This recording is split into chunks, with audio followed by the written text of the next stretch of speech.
Благодарам и од мене, и благодарност до председателот на Македонско-турската стопанска комора за можноста да ние како политичка партија ги представиме оние дефинирани политики и проекти кои што планираме да ги реализираме како идна влада во Македонија.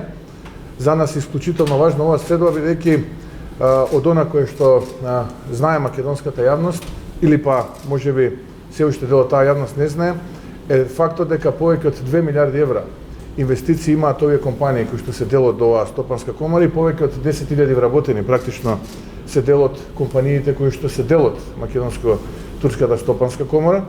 Факт кој што сам по себе е импозантен, факт кој што сам по себе значи многу. Нашата заложба е односите на идната влада предводена од ВМРО ДПМН заедно со сите стопански комори, вклучувајќи и стопанската комора помеѓу Македонија и Турција, да се продлабочуваат, да се интензивираат и зошто да не зборуваме за двоцифрени бројки на инвестиции на вложувачи од страна на Република Турција овде во Македонија и зошто да не зборуваме за 2 до 3 пати повеќе вработени кои што ќе работат во компаниите кои што се дел од оваа бизнес асоциација. Така што, наистина за мене представува чест и особено задоволство што ќе можам денеска да разговарам со искусни предприемачи, бизнисмени, луѓе кои што ставиле забележителна трага во економијата во Македонија. Нешто да слушнеме, дел од тоа што ќе го слушнеме, очекуваме да биде дел од нашата програма, исто како што слушавме од другите стопански комори, така што, како што кажа и председателот Ајдован, очекувам една плодна и навистина квалитетна дискусија денеска на состанокот. Господин Мицковски, има ли преговори со некои од партиите од албанскиот политички блок, се размислували за некоја предизборна коалиција за настап на изборите? Па ова го одговарам прашање, речи се секој ден. Кога ќе има на некоја дневна основа промена, ќе известиме македонската јавност. Преговараме со многу политички партии. Многу скоро од денеска македонската јавност ќе го знае составот на коалицијата со која што ВМРО ДПМН ќе излезе на изборите. Но она што е за нас е најважно, а тоа е дека на 12 април несомнено и недвојбено ќе се случи најголемата историска победничка коалиција во Македонија од нејзиното осамостојување па до ден денес, а тоа е победата на коалицијата Обнова на Македонија. Постизборно понатаму можеме да преговараме, да разговараме со сите политички партии. Вечерва организирате граѓански протест. Кој се очекувате да ви се приклучи, дали и други партии може би поканивте? Па еве можност да искористам оваа прилика да ги повикам граѓаните да дојдат да ни се придружат, бидејќи навистина живееме во време кога деспотизмот е на својот врв.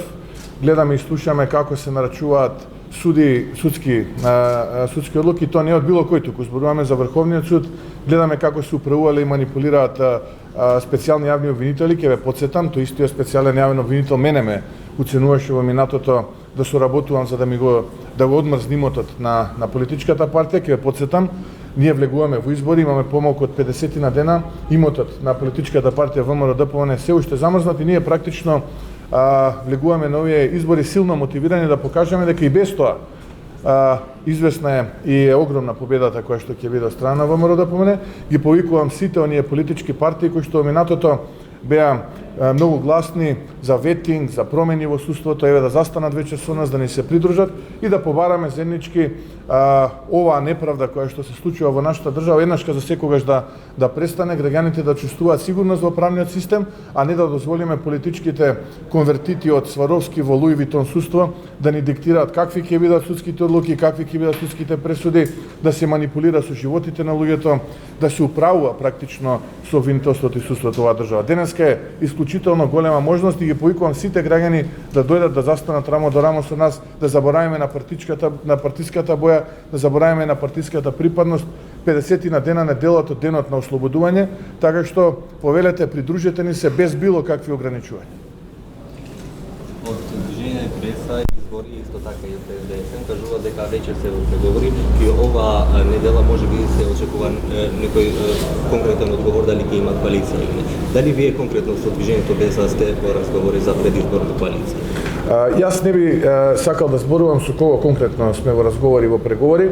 На движењето Беса и на Социјалдемократскиот сојуз на Македонија им посакувам се најдобро, им посакувам да се договорат за коалицијата, да излезат заеднички на избори. После 12 април ќе разговараме за тоа што ќе бидат резултати и едни можни коалиции во владата на Македонија. Минатата година вие имавте средба со господин Билалка Сами, што... Не, јас сум имал средби со сите политички лидери, без разлика дали се тоа партии кои што ги представуваат турците, македонците, албанците, другите етникуми, бошњаците, србите, власти, така натаму, и логично е да разговараме, и логично е што сме разговарале со господинот Билалка Сами, сме разговарале во тој момент за она што не чини во оваа држава. Гледам дека еве сега разговараат со СДСМ, претпоставувам што чини и дека блескаме во Македонија, така што еве не користам оваа прилика да им посакам конечно да се договорат, да им посакам среќа и успеси на изборите, така што она што е за нас најважно е да имаме фер демократски избори на 12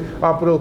До сега индициите се само не дека ќе бидат фер и демократски изборите, но тука сме ние мотивирани силно, веруваме во себе, веруваме во нашата програма и веруваме конечно во најголемата победа во независна Македонија.